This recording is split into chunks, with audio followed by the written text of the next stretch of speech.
Hello friends, പുതിയൊരു വീഡിയോയിലേക്ക് സ്വാഗതം. വാട്സപ്പിൽ വന്നിരിക്കുന്ന ഏറ്റവും പുതിയ രണ്ട് ഫീച്ചേഴ്സിനെ കുറിച്ചാണ് പറയുന്നത്. വളരെ യൂസ്ഫുള്ളായ രണ്ട് ഫീച്ചേഴ്സ് എല്ലാം ഇപ്പോൾ വാട്സപ്പിൽ വന്നിട്ടുണ്ട്. ഒന്നാമത്തെ ഫീച്ചർ നോക്കുന്നതിന് വേണ്ടി ഇതിനായി ആദ്യം തന്നെ നിങ്ങളുടെ മൊബൈലിൽ ഇവിടെ ഈ ഒരു 3 ഡോട്ടിൽ പ്രസ് ചെയ്തതിന് ശേഷം പേയ്മെൻറ്റ്സ് എന്നതിൽ ടാപ്പ് ചെയ്യുമ്പോൾ മൊബൈൽ റീചാർജ് എന്നൊരു ഓപ്ഷൻ ലഭിക്കുന്നുണ്ട്. ഇതിൽ ടാപ്പ് ചെയ്തതിന് ശേഷം നമ്മുടെ ഇവിടെ ഏതെങ്കിലും ഒരു നമ്പറെല്ലാം നിങ്ങൾക്ക് റീചാർജ് ചെയ്യണമെങ്കിൽ ഇതെല്ലാം സെലക്ട് ചെയ്ത് ഇവിടെ നിങ്ങൾക്ക് പ്ലാൻ എല്ലാം സെലക്ട് ചെയ്ത് ഇവിടെ നിന്ന് തന്നെ റീചാർജ് എല്ലാം ചെയ്യാൻ സാധിക്കും. ഇതിൻ്റെ ഒരു ഗുണം എന്ന് പറയുന്നത് മറ്റു പ്ലാറ്റ്ഫോമുകളിൽ ചില പ്ലാറ്റ്ഫോമുകളെല്ലാം തന്നെ റീചാർജ് ചെയ്യുന്നതിന് ഒരു ഫീസ് എല്ലാം എടുക്കാറുണ്ട്. എന്നാൽ ഇത്തരത്തിൽ ഫീസ് ഒന്നും എടുക്കാതെ ഇപ്പോൾ നമുക്കിത് റീചാർജ് ചെയ്യാൻ സാധിക്കുന്നുണ്ട്.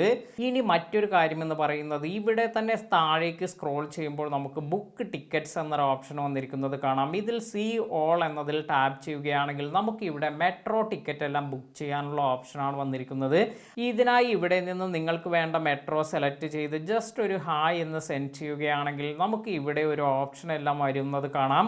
അതായത് നമുക്ക് ഈ ടിക്കറ്റ് ബുക്ക് ചെയ്യാനുള്ള ഓപ്ഷനാണ് ഇവിടെ വന്നിരിക്കുന്നത്. ഇവിടെ നിന്നും ബുക്ക് നൗ എന്നതിൽ ടാപ്പ് ചെയ്തതിന് ശേഷം നമുക്ക് എവിടെ നിന്നും എവിടേക്കാണ് പോകേണ്ടത് എന്നെല്ലാം ഇവിടെ സെലക്ട് ചെയ്യാനുള്ള ഓപ്ഷൻ ലഭിക്കുന്നുണ്ട്. ഇത്തരത്തിൽ സെലക്ട് ചെയ്തതിന് ശേഷം നിങ്ങൾ എത്ര പാസഞ്ചർ ഉണ്ട് അല്ലെങ്കിൽ എത്ര ടിക്കറ്റ് എല്ലാം നിങ്ങൾക്ക് വേണം ഇതെല്ലാം ഇവിടെ സെലക്ട് ചെയ്തതിന് ശേഷം പ്രൊസീഡ് എന്ന് കൊടുത്തതിന് ശേഷം ഓൺലൈനായി നിങ്ങൾക്ക് പേയ്മെൻ്റ് എല്ലാം ചെയ്യാം.